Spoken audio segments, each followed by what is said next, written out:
আপনি ভালো আছেন? ভালো আছি। শোনো, বলছি একটা অনেক গুরুত্বপূর্ণ কথা। তুমি যখন দেবীদার প্রোগ্রাম করছো তখন ফার্স্ট তৃতীয় বিয়ে গেছিলাম। আমার একটা মেয়ের একটা সমস্যা, তুমি হয়তো জানতেও পারছো, পুলিশে চাকরি করে। 6টা মাস আমার নাতির হাজবেন্ড মারা গেছে, খুব মানসিক টেনশন ছিল বদলির ব্যাপারে অনেক। কই থেকে আমার নাতনিরে আজকে রাগ করছে, আসতে ছুটিতে আইছে, রাগ করছে কটা হাসতে বিয়েতে যাবো না, আমার অনেক ইয়ে লাগছে। কেন কেন না ডাকতে তো ফুপিরে ডাকতে কারণ ওই যে বদলি হয় না দেখে বদলি হয়ে গেছে বাবা। এটাই তো তার রাগ করছে কেন? রাগ করছে এইটা যে ভাইয়ের ইয়াতে তো হইলো না আমার। আমি হয়তো ভুলে গেছিলাম কেন করলাম না আমি কিন্তু তোমার খুব ইয়া করি। এটা কেন আমার নাতি এটা। ভালো আছেন না?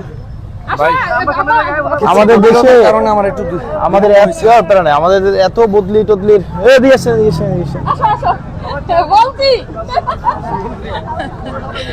আপনারা আমাদের উপরে রাগ করলে কেমন হবে বলেন? হয়তো ভুলে গেছিলাম, হয়তো কেউ মনে করাই না দেয় না নাই। না বাবা, ভুলে গেল হবে না, আমাদের কাছে তো আমরা না, কিন্তু তোমার আমার- অনেক মনে রাখি আর দোয়া করি না বাচ্চারা। মানে আমারে মনে করাই দেয় নাই হয়তো, বুঝছেন আপা? আপনি আছেন কোথায় এখন? সিলেটে পাঠিয়ে দিচ্ছে না? না সিলেট ইচ্ছা করে গেছে। রিফাত। আমার দুই ছেলে সিলেট Okay, আছে okay. বাবা। এক ছেলে সৌদি আছে, সিলেট থেকে রিফাত, বাসা সব ছেলে মেয়ে তুমি একটু ফুলফিল পারতে রেডি করো তো আঙ্কেলে ফুলফিল পারতে রেডি করো। করে বাড়িতে সালে আসছি।